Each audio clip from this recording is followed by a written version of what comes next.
اچھا بچوں یہ جو الٹرا سونک سینسر ہے نا، یہ ایک تو آپ نے دیکھ لیا کہ روبوٹک کارز میں جو سیلف ڈریون کارز ہوتی ہیں ان میں استعمال ہوتا ہے، انڈسٹریل یوزیج میں استعمال ہوتا ہے، مینوفیکچرنگ میں استعمال ہوتا ہے، میڈیکلز میں الٹرا ساؤنڈس کے لیے باقاعدہ طور پر یہ استعمال ہوتا ہے. لیکن ایک بڑی اہم چیز میں استعمال ہوتا ہے یہ،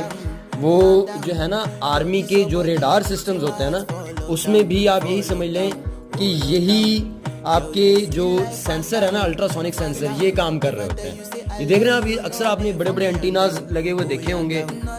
یہ جو اینٹیناز ہیں ان کے اندر سے باقاعدہ طور پر ریز نکل رہی ہوتی ہیں، پوری 360 میں یہ سپیڈ میں گھوم رہے ہوتے ہیں. اور ان کا اصل مقصد یہی ہوتا ہے کہ ایک مخصوص ایریے میں اگر ان کو کوئی حرکت محسوس ہو جائے، یہ الیکٹرو میگنیٹک ویوز فل سپیڈ میں ویدر کے اندر پھینک رہے ہوتے ہیں. اور اگر کوئی بھی ویو ٹکرا کر واپس آ جائے تو اس کا مطلب ہوتا ہے کہ کوئی